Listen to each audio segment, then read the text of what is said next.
સપને versus everyone જે અત્યારે max એમેઝોનના platform પર અવેલેબલ છે. અમરીશ વર્મા જે પોતે એક સરસ મજાના એક્ટર છે, સાથે સાથે રાઇટર અને દિગ્દર્શક પણ છે. એમણે એમના જીવનના અનુભવ પર અને ખાસ કરીને જે અત્યારે સોસાયટીમાં ચાલી રહ્યું છે, જે કોર્પોરેટમાં ચાલી રહ્યું છે, એનું અદ્ભુત વર્ણન અને અલગ અલગ સારા કિરદારોમાં સારા એક્ટરોને કાસ્ટ કરીને જે Sapne versus everyone web series season 1 અને સિઝન 2 પણ આવી ગઈ છે, બનાવી છે. એ અદ્ભુત એના માટે છે કેમ કે એના જે મેઇન પાત્રો છે, જીમી અને પ્રશાંત, એ બે જણા પોતાના ડ્રીમને અચીવ કરવા માટે અલગ અલગ રસ્તાઓ અપનાવે છે. પણ ખરી મજા ત્યારે આવે છે કે જ્યારે એ લોકોને પોતાના કે જે રિયલ કેરેક્ટર છે, એ કેરેક્ટરના જે એસેન્સ છે, કે જે પોતાના સ્વભાવ પ્રમાણે પોતાના ડ્રીમ્સને અચીવ કરવા માટે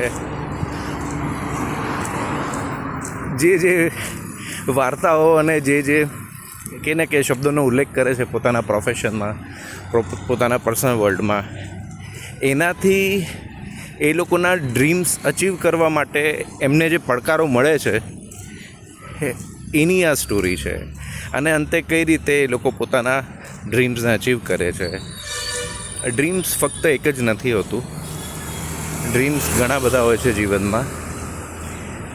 પણ અગેન કે ડ્રીમ્સને અચીવ કરવા માટે જે આપણે તનતોડ મહેનત કરવી પડે છે, 1 કિલોમીટર કે 14 minutes 1 second જે માણસ કયા રસ્તાઓ અપનાવે છે, એ બહુ મહત્ત્વનું છે.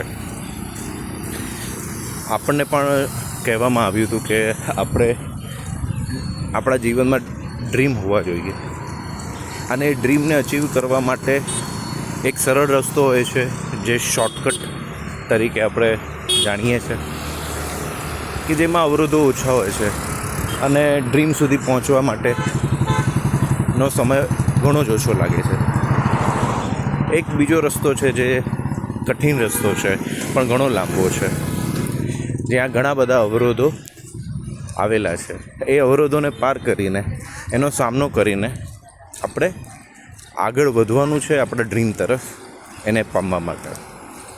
ખૂબ જ સરસ સ્ટોરી ટેલિંગ છે, અને એમાંથી જે આપણને શીખવા મળે છે, આપણા જ માંથી કેરેક્ટરો લીધા છે, ઇમોશન્સ લીધા છે, ઇવેન્ટ્સ લીધી છે,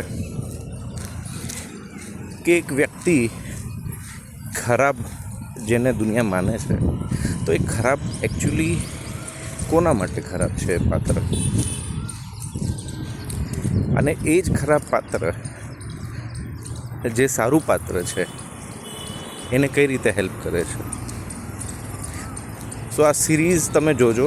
હું સ્પોઇલ કરવા નથી માંગતો પૂરી સ્ટોરીને, પણ કે જીવનમાં જો ખરેખર કંઈક ને કંઈક જાણવું હોય અને માણસાઈને ટકાવી રાખવી હોય, તો આવી કથાઓને આપણે પૂરતો સપોર્ટ આપવો જરૂરી છે. Day 3 again I am enjoying my walking. આ નેચરને પણ હું એન્જોય કરી રહ્યો છું, અને જે આનંદ મળી રહ્યો છે એ હું તમારી સાથે શેર કરું છું. તમે પણ વોકિંગની ચેલેન્જ લેજો, પોતાના માટે અને પોતાનાઓ માટે. Have a nice day. Thank you.